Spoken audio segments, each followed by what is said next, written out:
All right, I'm gonna be very honest with all you mother flowers right now. If I can get this video done literally under 15 minutes, then mother flowers, I felt like I've done a good job with this video.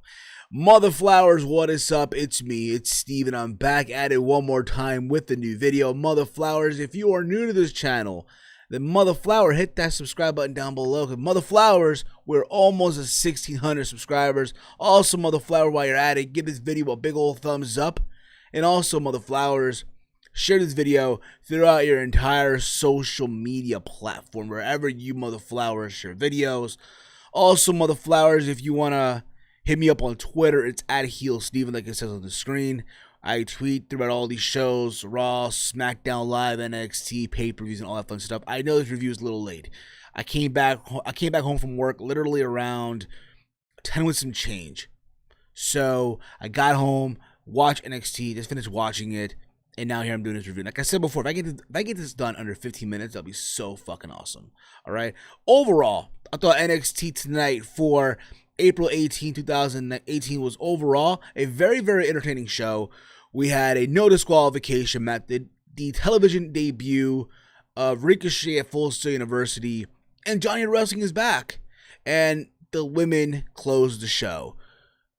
Overall, I thought, again, this show is very entertaining, but that's my take. I went from you, mother flowers. Down below in the comment there, let me know if you enjoyed the show or not. But the show kicked off with Mr. and Mrs. Wrestling. Johnny Gargano and Candice LeRae got a huge, massive pop. People going crazy for this because Johnny's back. He beat Tommaso Ciampa at TakeOver New Orleans. People are chanting, "Welcome back."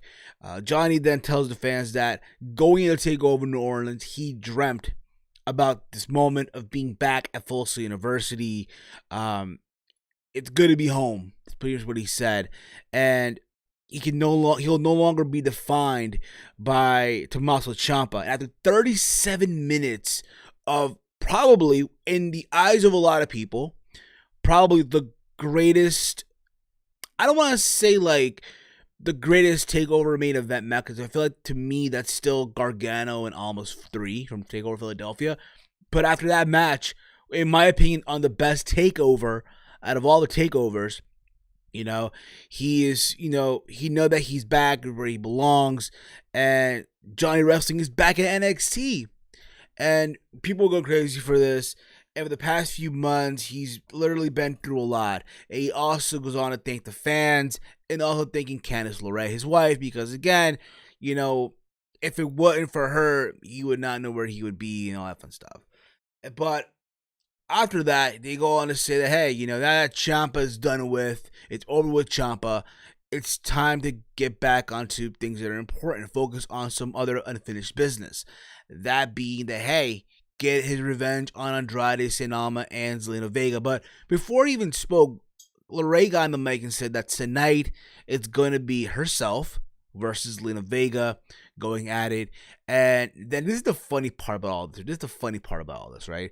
Gargano says that if Andrade gets involved, then he is going to drop Almas as if his name were Tommaso Ciampa. It got a crazy funny pop all you want. But then after that, he goes on to say that there's one more thing he wants to do after that, and that is to Aleister Black, who's the new NXT champion, that, hey, Johnny Gargano is his first challenge. Now, I bet a lot of people are saying to themselves, mother flower, how is that even possible? But I get it. You just came back and now all of a sudden you're fucking challenging for a championship. How dare you, Johnny Wrestling? But mother flowers, chillax. So, in case you guys forgot, couple months ago, to determine the number one contender for TakeOver Philadelphia for Andrade, right? They had a fatal 4-way, right? It was Johnny Gargano, Cassius Ohno, I want to say Lars Sullivan, I believe it. Yeah, Lars Sullivan, and of course Aleister Black. And in that match, remember, Gargano pinned Aleister Black. So in essence, he has a win over him, right? I think people forget that. Now, I'll be real with y'all. Am I a fan of them giving that match away on television? Not really. But at the same time, I don't think it's going to go out the way people think it's going to go out. But that was that whole thing. Johnny's back and take NXT. People going crazy for it. Awesome. All the hell you want. Okay. We then had the NXT Full Sail, I guess, debut of Ricochet versus Fabian Aichner. This, honestly, I thought was a very, very fun back and forth match.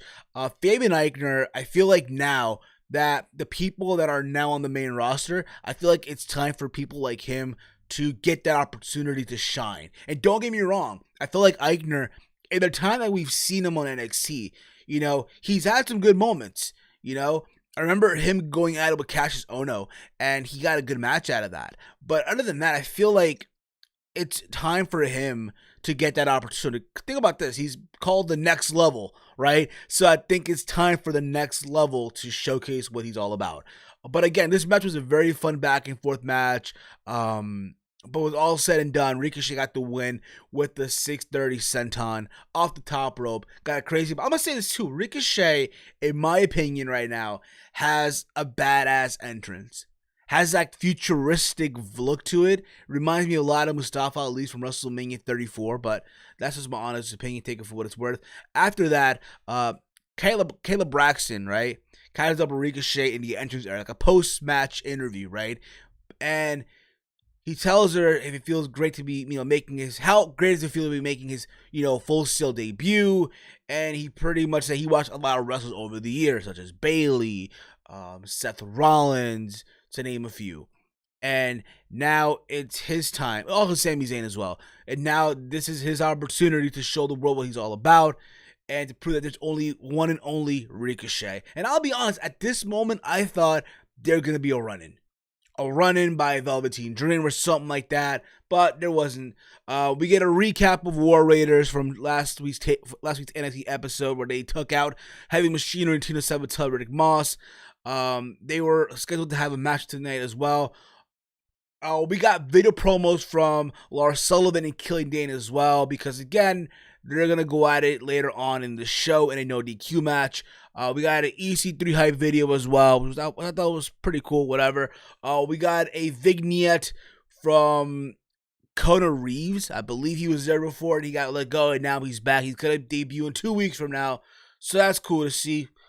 Bringing in more people. Let's see where this goes. We had War Raiders going up against JC and Chris. This match was literally a squash match. I kid you not. Just a squash match that should have ended way shorter than what it did. But nonetheless, Warriors got the win. And apparently now the whole tag team division NXT is on notice. Per Morrow and Percy Watson.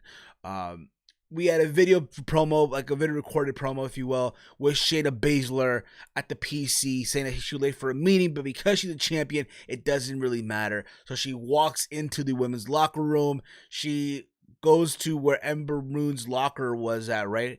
Rips the paper out with her name on it, puts her Spade card on it as a replacement because she's a champion, right? Ember Moon is now on Monday Night Raw.